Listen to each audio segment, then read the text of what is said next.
Subscribe करें story time और हर सोम, बुध और शुक्रवार को साक्षी रहे कुछ अनोखी कहानियों से भरे सफ़र का।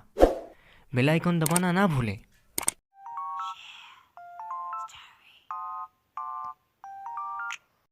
इस कहानी के सभी स्थान, काल, पात्र काल्पनिक है। कृपया कर इसे गंभीरता से ना लें। ये कहानी सिर्फ मनोरंजन के लिए बनाई गई है।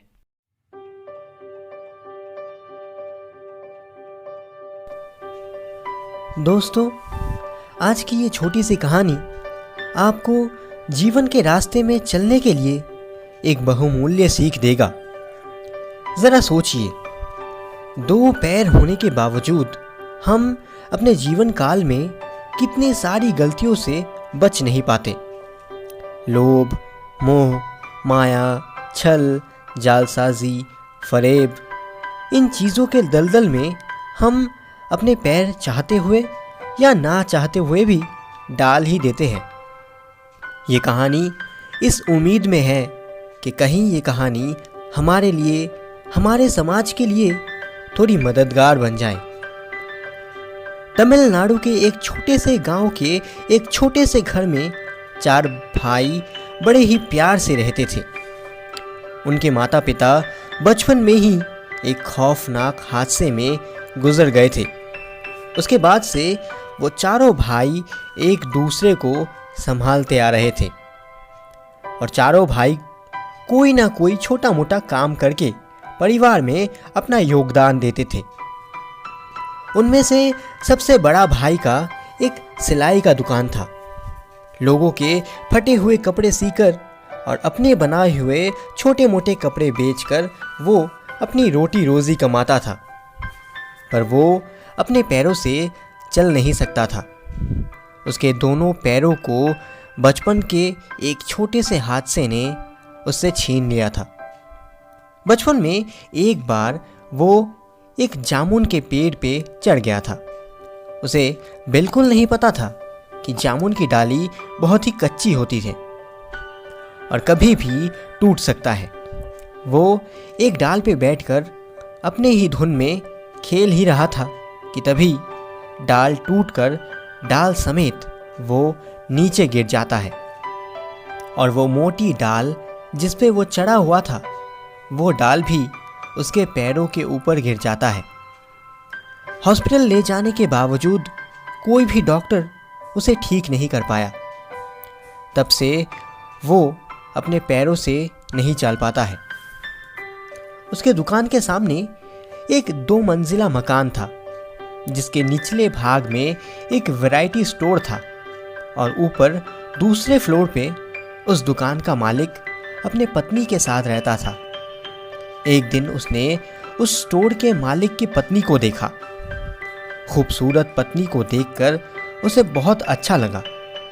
कुछ समय बाद उस घर से एक नौकरानी आके उसे कुछ कपड़े देकर कहती है, बहुरानी ने एक अच्छा सा लहंगा चोली बनाने के लिए कहा है।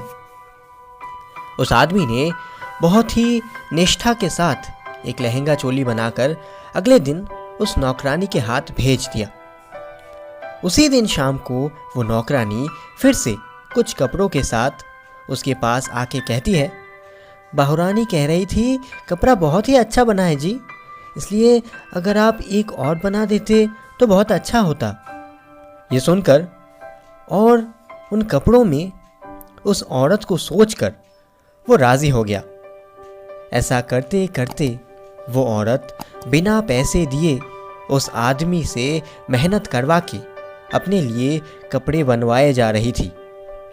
वो आदमी दिन रात सिर्फ उनका ही काम करता रहता था, जिसकी वजह से अब उसकी खुद की जमा पूंजी भी ख़त्म होने को थी। एक दिन वो नौकरानी उस आदमी को उनके घर ले गई। वो खूबसूरत औरत उसके स्वागत के लिए दरवाजे पर ही खड़ी थी।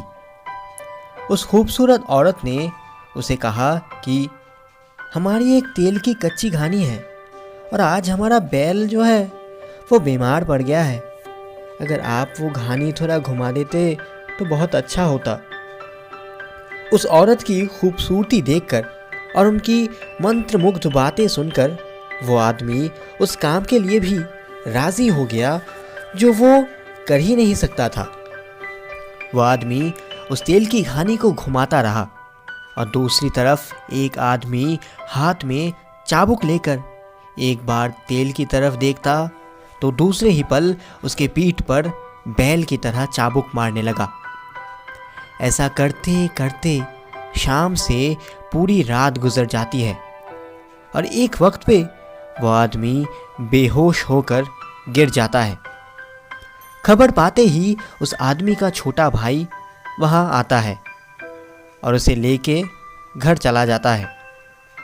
उसके बाद से वो आदमी ठान लेता है कि वो दोबारा उस घर का या उस घर के किसी भी इंसान का मुंह नहीं देखेगा। तो देखा आपने कैसे एक आदमी जिसके पैर ही नहीं है वो किसी के माया के दलदल में गिर गया, बिना ये सोचे कि इसका अंजाम क्या हो सकता है। आप ऐसी गलती बिल्कुल मत कीजिएगा। तो इस कहानी का मोरल ऑफ द स्टोरी ये है कि कभी भी किसी भी तरह की गलत मोह माया के जाल में ना फंसे, क्योंकि इसका अंजाम आपको और आपके करीबी लोगों को ही भुगतना पड़ेगा और इसकी कीमत आपको बहुत महंगा पड़ सकता है। तो कैसी लगी हमारी आज की ये कहानी? कमेंट्स में हमें ज़रूर बताइएगा।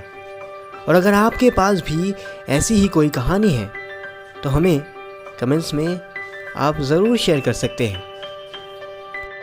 अगर ये कहानी आपको पसंद आई तो इसे लाइक और शेयर ज़रूर करें और हाँ, सब्सक्राइब करके बेल आइकन दबाना ना भूलें। मैं फिर लौटूंगा एक और अनोखी कहानी के साथ। तब तक के लिए सुनते रहिए story time. Keep listening, keep learning.